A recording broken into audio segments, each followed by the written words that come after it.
It's that time of the week again, folks. Time for another edition of MASL Insider, telling you stories and getting to know the players that make up our beautiful sport of indoor soccer. My name is Christian Philly Filliman. On today's show, we have the honor and privilege of speaking to a player who has been with his current team since its inception, a man who immigrated from Sierra Leone with his family at the age of 11 and settled in Maryland. He eventually made his way to the prestigious IMG Academy in Florida to further his education both in the classroom and on the pitch. While growing up, our guest had 14 caps with the U.S. U17 team. After IMG, he made his professional debut for the LA Galaxy at the age of 17 years and 9 days.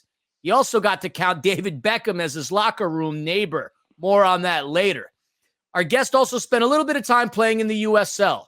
In 2012, he found his way to indoor soccer as a member of the Milwaukee Wave. And since a few games with the Las Vegas Legends, he became a part of his current team in 2013, which is where he has remained since its inception. He wears the number 23, but he is number 1 in the franchise for most matches played. He's also worn the red, white, and blue of the U.S. indoor team, played in the MASL inaugural All-Star game, and he's seen many battles in the arena of indoor soccer. Folks, we are talking to the captain of the Empire Strykers, Israel Sesay. Welcome to MASL Insider, Izzy. Amazing introduction, and thank you for having me. This is amazing. It's good to be here. Thank you. It's always great to chat with you, Izzy. I mean, it feels like it's been a while since the last time you and I saw each other. And we worked together, and I'm still saying this. I think the last time I saw you, you have to go back to February the 19th. At the time of this recording, it's March the 6th. How are you, and what have you been up to these past few weeks? I've been good. Just, training, just getting ready for the upcoming games. We have, 2 big games coming up. I would say back-to-back, but it's not really back-to-back, a day in between. But, just training, taking care of the body and get ready to go to battle. 2 very big games indeed, Chihuahua Savage and the San Diego Sockers, and that's not a walk in the park for anybody. Now, Izzy, you and I have talked many times. I always get really jazzed up when we hang out because I love your energy, man, your zest for life, your excitement. Now, some of the questions and part of the conversation that you and I are going to have is going to be quite repetitive. So, I'm apologizing for that beforehand, but, there's people out there that haven't heard your story, and I want to make sure that they get to learn as much of that you as possible. Does that sound good? That sounds amazing. All right, cool. So let's start, like I always like to, from the beginning. Now, first and foremost, you were born in Sierra Leone. You lived there till you were around 11 or so. What can you tell us about life growing up in Sierra Leone?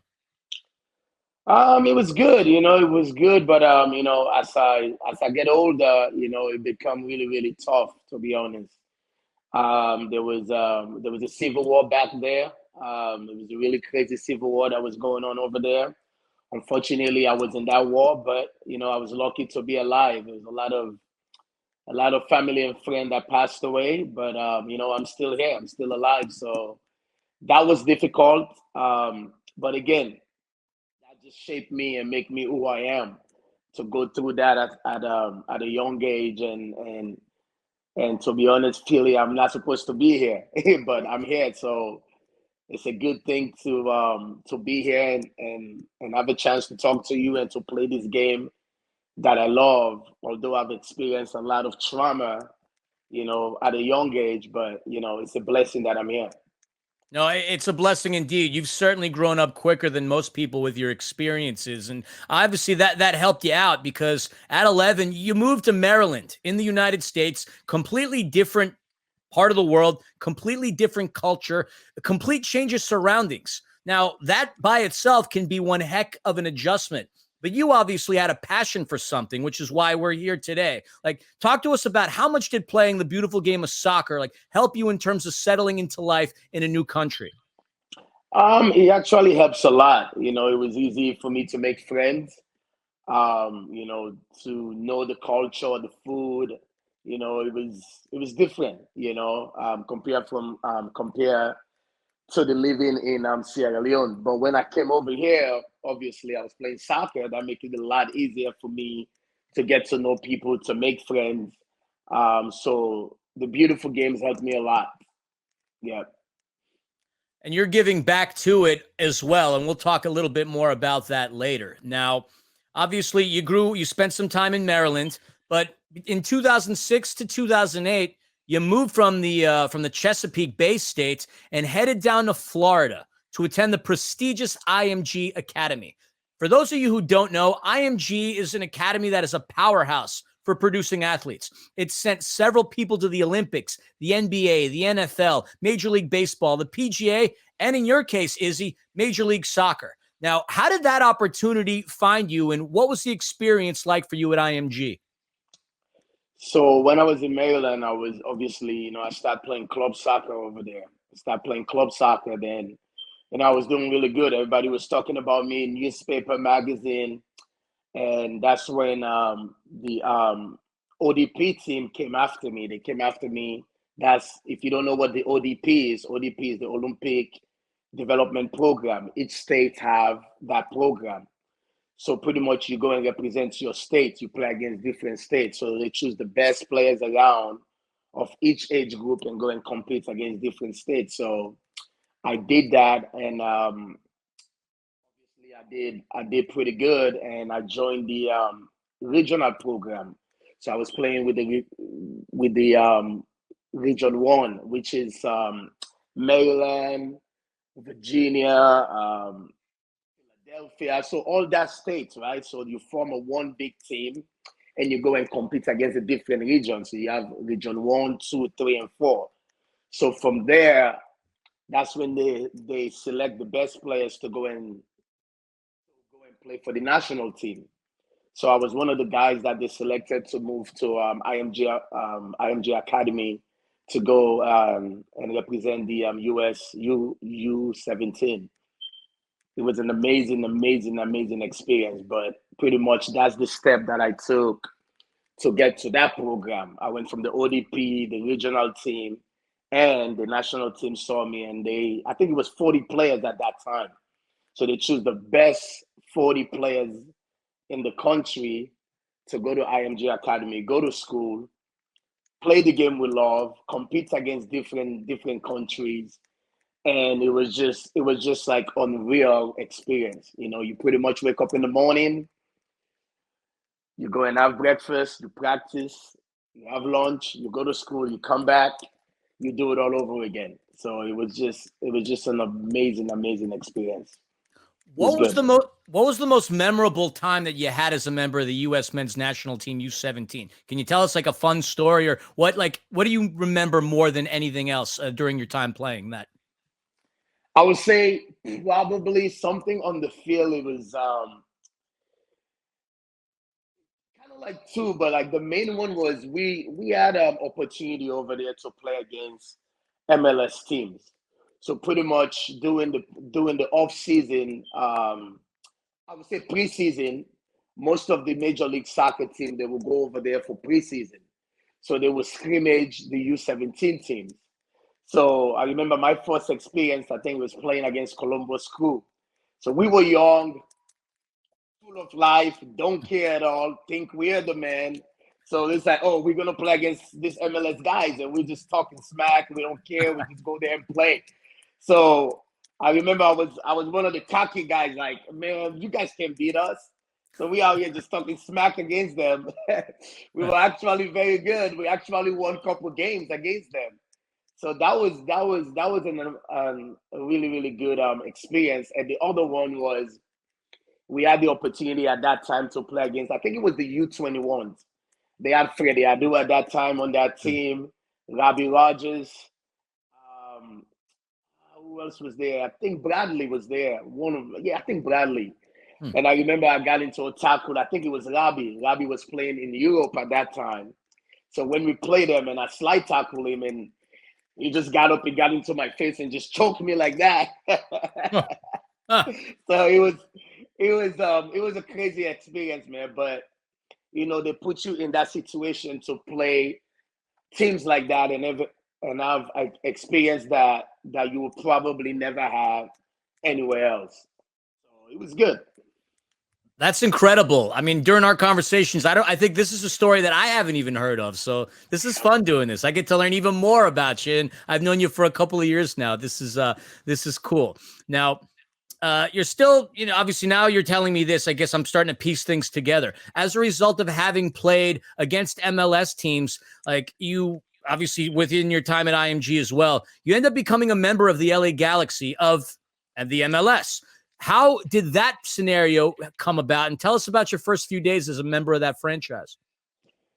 So it's pretty much it come about just like what I was trying to tell you. So the MLS teams were there. I think Galaxy was there. It was a bunch of them. So I think when we play, I don't remember the team. Maybe it might be Chicago or like Salt Lake. Alexi Lalas at that time was the GM.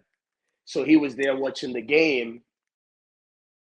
He saw me playing against Chicago. I think it was Chicago. I don't remember the team, but he saw me. Then after that, he went and talked to the national team coaches about me. He's like, man, we like this kid. Is there any way we can try to get him on board? Then after the game, the next day we had a meeting and the coaches pulled me aside and they talked to me about it. It was like, hey man, this is an opportunity. MLS is coming. They're asking about you. We're just putting it out there. You can talk to your parents, but you still have an option to go to college, obviously. But teams are asking about you, so we just want to let you know that this is another opportunity. If you want, you can skip college and go straight to the pros because these guys really think that you can play. So, I was shocked at first, and I was like, man, like, this is like this can really happen. So I remember I went back to my room and I called my parents at that time and told them like, hey, this is a possibility. The coaches came and talked to me about that. MLS teams are looking at me and they were trying to see if it's a possibility that I can go straight and go straight to the league. So my parents were like, well, it's up to you. This is a choice that you have to make. So at that time, I didn't think that I was ready. So I came back home after that summer. That's when I got a call from the MLS. The commissioner called and he was like, well, we are really interested in you. We think that you can play. So I was advised that, okay, go and check it out, go train with a couple teams, and we can get a feedback from them and see that if you're really ready to go in right now, or you can just go to college for a couple of years, then we can draft you and bring you in. So I was I trained with DC United. Then I trained with New England Revolution. So both coaches called the league and give them a feedback. The kid can play. He's really good. I think he's ready to go in. So when that was happening at that time, the league was going on. The MLS was going on. So that's why I never went to the draft. So I got put into the MLS with a lottery because the league was going on. So that's when the Galaxy picked me up. But I kind of knew that it was. I kind of knew like I was going over there because you get an insider. The agents and them they tell you what's going on. So I kind of knew it a little bit, but that was the process leading up.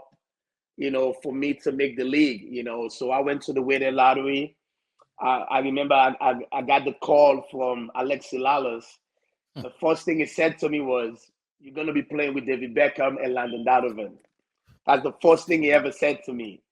And feeling, remember that, right? You remember the first year that Beckham signed, Yep. right? It was 2017. No, 2007. Yeah. It was all over TV. Everywhere you turn the channel, it was all over that.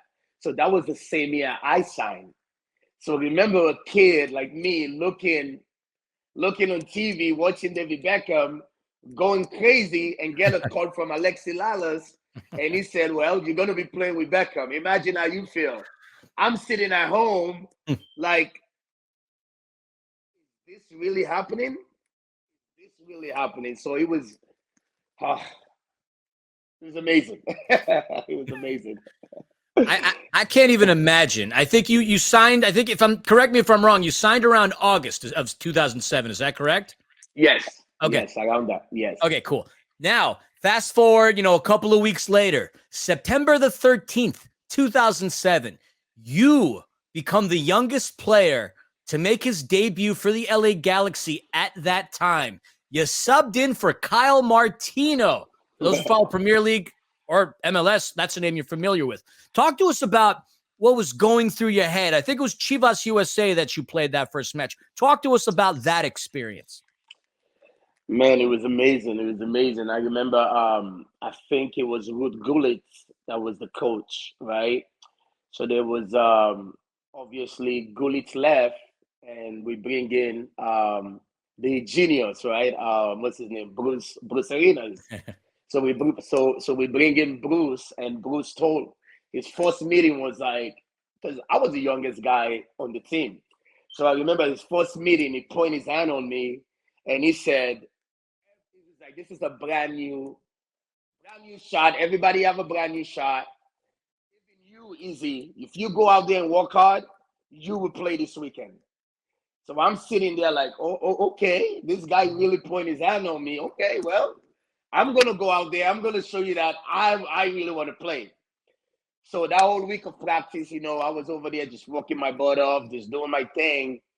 And I remember game day, obviously, it was Classico. Chivas against Galaxies, like the biggest game. I remember I walked in the locker room and, you look on the wall, my name was there. And I was shocked, like, oh my God, like I'm really playing. I gotta get on my phone and call my parents. Hey, I'm playing today. I'm playing today. I'm in.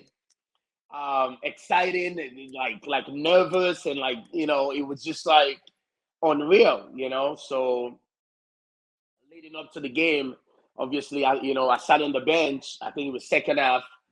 And Bruce points to David Sayakhan, I forgot his last name. It was the assistant coach. And he said, hey, tell Easy to start warming up. I got up, I start warming up. I'm like, man, I'm just gonna warm up. This guy's not gonna get me in. So I'm warming up, I'm getting ready. Then he called me over. Come on. Then I walk up to him, then he said, if you go out there and work hard, you might get a goal. I stand there. I remember, I think I still have the footage, maybe somewhere where the game was live on ESPN. And the camera just got my shoes. I had like a flashy color yellow Adidas shoes, and the commentators start talking about it. Wow, this young kid he have courage coming into his first game with a flashy color shoes. So it just happening, man. I got in and obviously I did my thing, but it was just an amazing experience. That's one of the best. Like people ask me every time, "What's your favorite soccer memory?" That has to be it. It's like the best moment of my soccer career. It was just amazing to like get on the field at a very young age, playing in front of it was a sold out game, live on ESPN, playing with somebody that you look up to, David, Landon, and all these guys. I think Kobe Jones was still on the team at that time too. So it was just an amazing experience, something that I would never ever forget in my whole life. So it was good. I mean, that's crazy. I remember, very vividly when Beckham signed. I think I still have that Sports Illustrated cover somewhere at my parents' house in New York. Like, unbelievable. Now, I remember way back when you and I first got to know each other, one of the fun stories you were telling us, you had your locker next to David Beckham. Am I right? Yes, sir. Yes, I did. So my first day when I signed, I got a call from Alexis. He came and picked me up from the hotel. So he was like, "Hey, I'm gonna come pick you up early. I'll show you around. Show you to the people that work at the office and things like that. So he came and picked me up early. I show up maybe two hours before practice, so he's showing me around. And the trainer came up to me. So there was three empty lockers. He looked up. He's like, "Do you want to sit over there? You want to sit over there, or you want to sit between those two superstars?" Hmm. Hmm. So David Beckham locker right here, empty locker, and there's London. And I looked up, I look over there, then the guy was like, "Okay, just go sit in between them." So he just grabbed all my gear, and just put me right in between David and London. I put all my stuff still, Alexis is showing me around. Then I came back in, then obviously players start showing up. People start coming in one by one. I start introducing myself. I'm Kobe Jones. He was somebody that I looked up to. He came in, and I start changing up. So Alexis showing me around. Then I came back. Then I start changing up. Then I heard an English accent. Right? Just good morning, and saying hi, hi. Then I turned. It was Beckham. Philly. You can't believe it, right? At that time, I become a fan. I didn't realize that I was part of the team. I started going off in the locker room. Oh my God, it's Beckham. Oh my God, it's Beckham. Everybody in the locker room just looking at me laughing like, who is this kid? It's like, this kid is funny. I'm going, oh my God, it's Beckham. Then he's like looking at me like, who is this kid? Then he came up to me and he's like, hey, good morning. And I was like, yeah, good morning. My name is Israel Sesay, man. I'm your biggest fan, man. I'm so happy to be here. Then everybody's looking, hey, this is the new guy that we just signed, by the way. Then he just looked at me. He's like, okay, welcome. Then at that time, he had he had a bad ankle injury. So he showed me the ankle. The ankle was actually in a bad shape. He showed me it was pretty swelled, but he was still playing on it, but because he had to play. So he showed me his ankle. Then I shook his hand. Then I turned around. I'm still changing. Then I turned. All of a sudden, he got naked. So he got naked, everything off, and I'm like, oh snap! What the heck is going on? Right?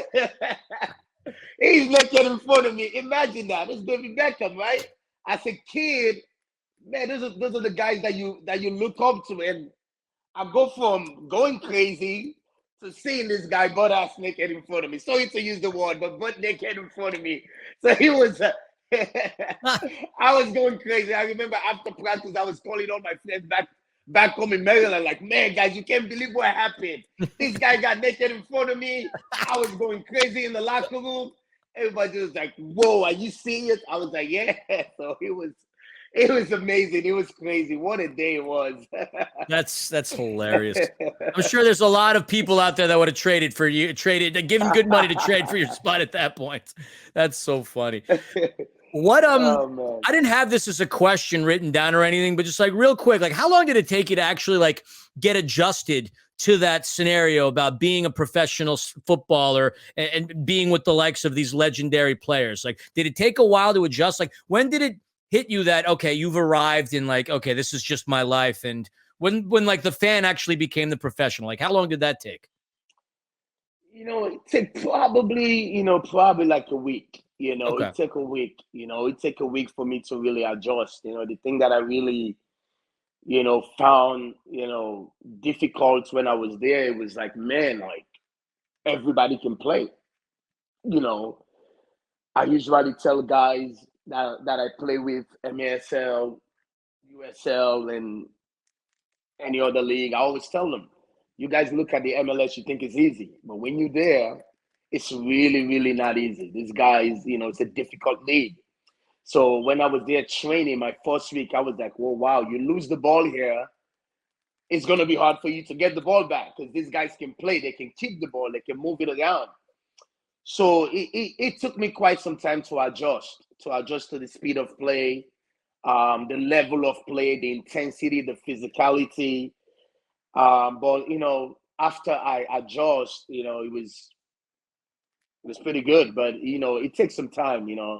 You're playing against guys who knows the game in and out, who's been doing this for years. So for a young guy who was coming from the US U17 national team to go and get to that level, which is the highest level and at that time the best team in the country, it was difficult. But once I adjust, then it become a lot easier. But it takes some time. Yeah. I hear that.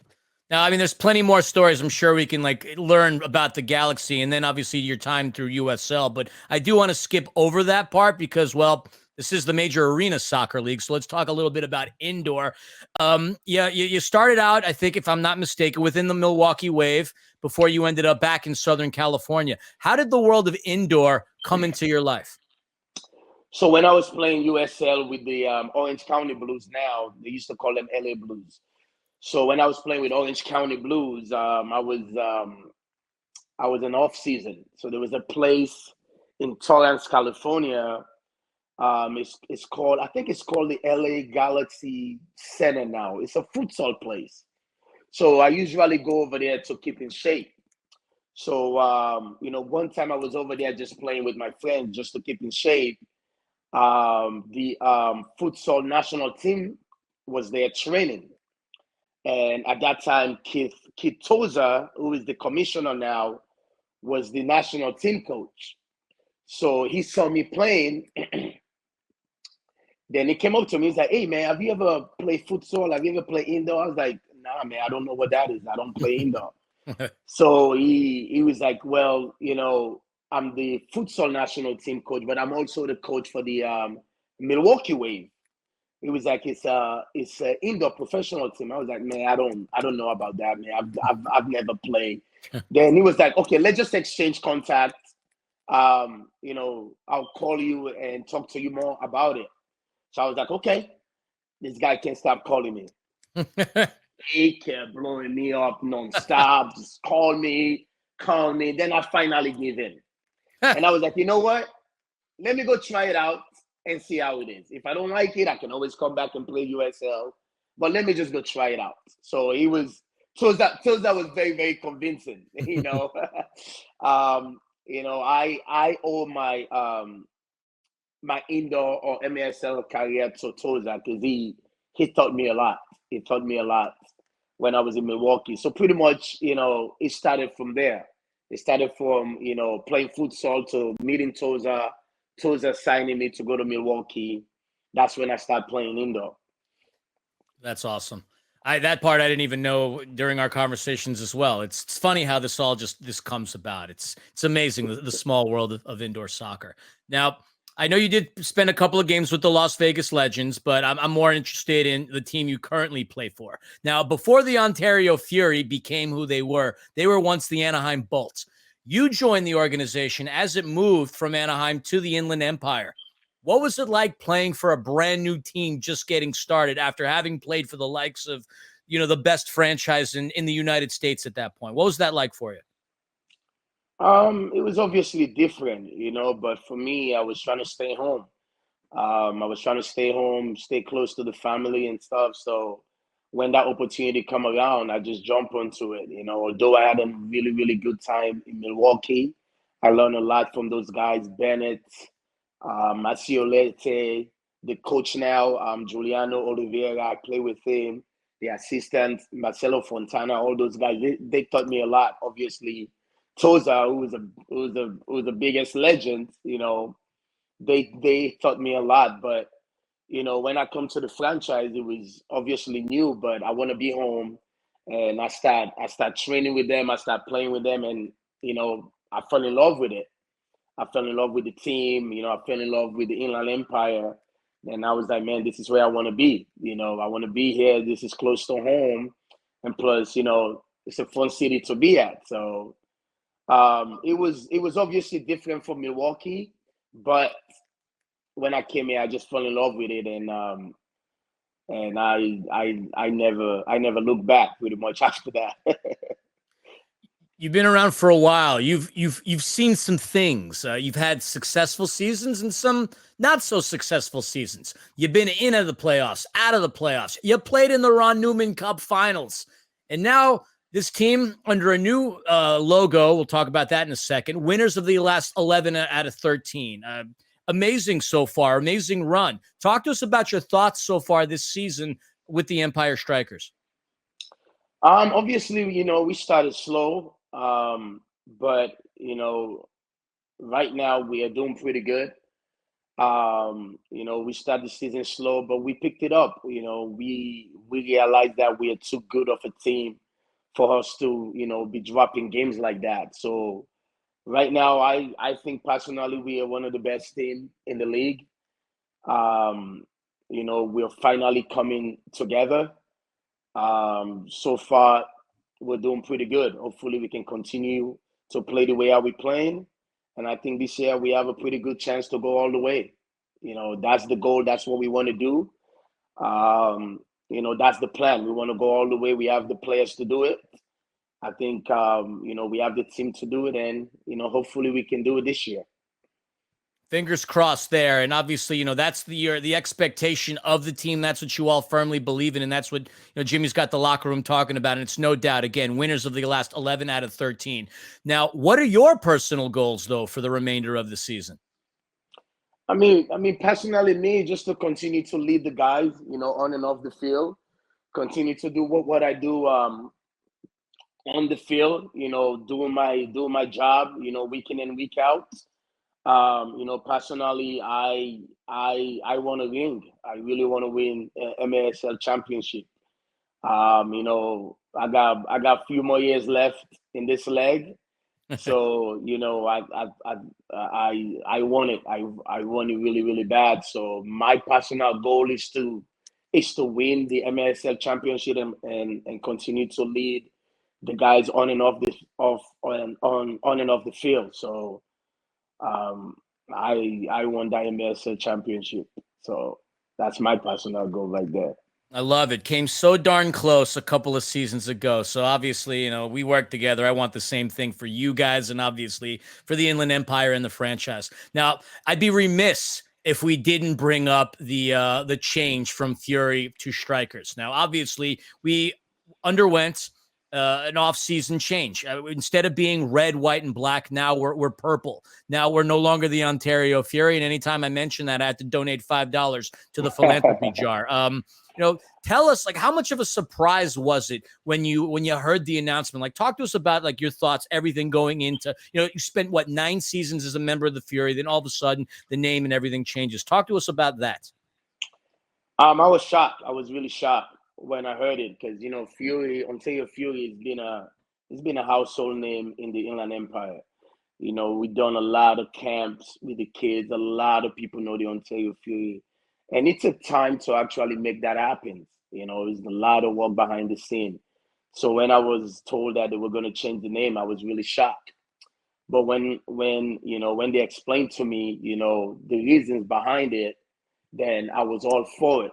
Because this is the Inland Empire. You want to have it. You want to have a name. You want to have a team that represent the Inland Empire. I think I told the story before to another person I was talking to.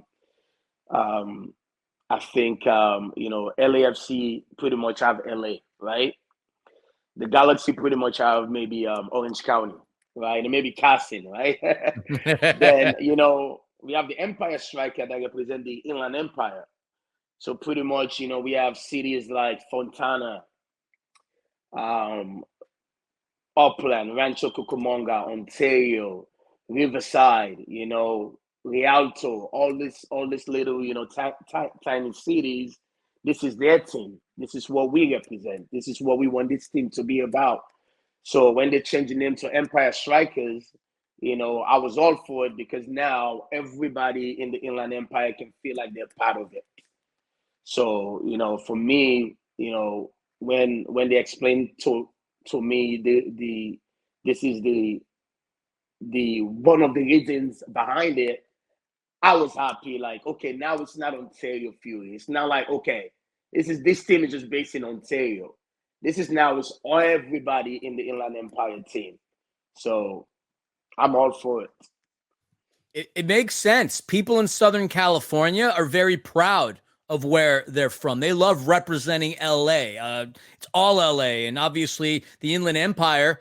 I mean, there's a couple of teams there. You have the Kings minor league team. You got the Earthquakes minor league baseball, the 66ers. But now professional indoor soccer representing the whole community. It makes absolute sense. And you touched on something that I want to bring up right now. Coaching and all that other stuff. That's what you do when you're not playing. And I could already see the big smile on your face. That's something you're passionate about. It's your way of paying it forward. Like, talk to us about coaching and tell everybody out there, like, what exactly you do with that when you're not a member of this Strykers organization and traveling and playing in Toyota Arena. So when I'm not playing, I spend my time coaching the kids. I'm really, really passionate about that. I've been doing that for years. I go playing and coaching. I pretty much want to give back to the kids, because this game has given me everything. Everything I own, everything I have, I got it from playing soccer. So for me, coaching the kids is just about giving back, to the kids and trying to help them to become a better player, trying to help them to reach the goal that I reach. So I'm really passionate about it. Sometimes it's hard. There's a lot of different teams and different competition going on. But for me, I do it mainly because I want to develop the kids. I care about the kids. I love the kids. I want to develop them so I can get them to the next level. I don't do it for the money. I don't do it for anything else. I just do it mainly because, first of all, I'm good at it. I'm really, really good at developing kids because I know this game in and out. This is the game that I play. This is all I know. So I know the game in and out. And also I pass on all the experience I've had from playing with all these different coaches, playing for these different coaches, the Bruce Arenas, the Ruud Gullets, Frankie Allop, all these guys that I've learned from. I'm trying to pass on that experience to the kids. So I'm really, really passionate about it. I'm all about it. If you're not seeing me on the field, you're gonna see me on the field coaching the kids. So it's been really, really good. Obviously, when I stop playing, that's what I want to do, and also, I want to coach. So that's my transition from playing this game is to just go and coach professional level, kids, whatever, just to coach. So that's what I want to do. You're of a very small percentage of people that pretty much living, breathing, and working what they love. You not 9 to 5, like in a booth, just angry at life. Is it fair to say that you feel like you've never really worked a day in your life since you've been doing what you love your entire life? Yes. Yes. you can say that. Yes. I love So it. I'm lucky. Philly, I've been through a lot in my life growing up. So for me to, first of all, be in this amazing country, I came here just to have a better life. I didn't came here to play soccer. I just came here to escape a civil war. I escaped a civil war, came here playing soccer and just living my dream and have a beautiful family and just, doing the things that I love. It's a blessing. So, I thank God for it every day. You do have a beautiful family. I love all the Instagram posts you put up with them and the kids. Shout out to them. It's beautiful stuff. And look, you're a heck of a dude, man. I said it earlier. I love the energy, everything that you exude. I can't help but smile when you walk into the room, and I just want to say thank you for that. There's never a cloudy day when Israel Sesay is in the room. That's for sure. Yeah, thank you, man. It's always good talking to you. I know sometimes, I don't. A lot of people who don't know me, they don't know my story. They see me around, they don't know. But anytime I open up and talk to people what I've been through and the experience that I've had, people usually shocked. Even my teammates, sometimes they're like, "Oh wow, like you actually do all that?" I was like, "Yeah, I'm just a humble guy. I want to be humble and like to put other people in position and give them the shining light. I like to be behind the scene and just live my little humble life. But I've been doing it. I've been doing it for quite some time. And I think I've done pretty good. Yeah, you've done quite well. I mean, you're a success story through and through. Now, I'm not going to hold on to you for too much longer. I just wanted to ask you a couple rapid fire questions just for fun, and then we could wrap things up. So just first thought that pops into your mind, or the first answer that pops in your mind, and then we'll keep going from there.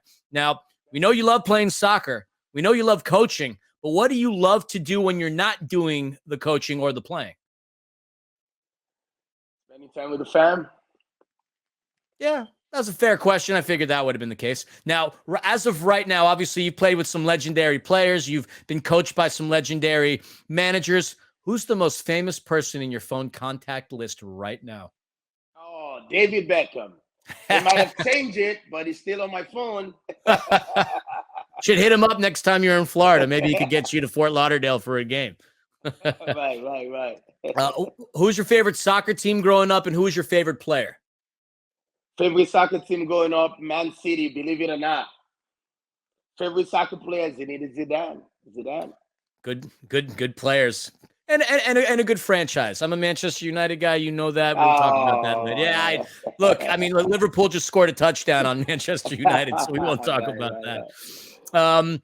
If you weren't coaching and if you weren't involved in sports in any capacity, what do you think you'd enjoy doing? Oh, I'll be a doctor, definitely. That's doctor, definitely. I'll be a doctor if I wasn't doing any of this. Yeah. Dr. Sesay, I like the sound of that. It sounds like, you like a revolutionary medical professional who's innovating things that are curing world diseases. I like the sound of it. All right. Any final thoughts or words before we call it a day? No, I mean, I just want to, thank you for, having me here. Just want to, thank the fans, the MASL fans. I want to thank the Empire Strykers fans. Thank you for supporting us. This is an amazing sport. And some of you guys who haven't been to a game or see any of the MASL game, you guys are missing out. This is just a different beast. So, I just want to encourage people who haven't, experienced any MASL game to come out and watch. And also just want to thank the fans for all the support, and also it's always nice talking to you. I always have a blast, so thanks. Same here. Pleasure and a joy getting to spend time with you. And obviously, good luck this week. I'll be seeing you multiple times this week as it is anyway, so we can continue on. Good luck against the Savage. Good luck against the Sockers. And obviously, good luck the rest of the season. Thank you. I appreciate that. Thanks for having me. No doubt. Folks, this is another episode of MASL Insider. Make sure you subscribe to MASL on all your social platforms. And stay tuned. Next week, we have another amazing guest. So we'll see you then. Philly out.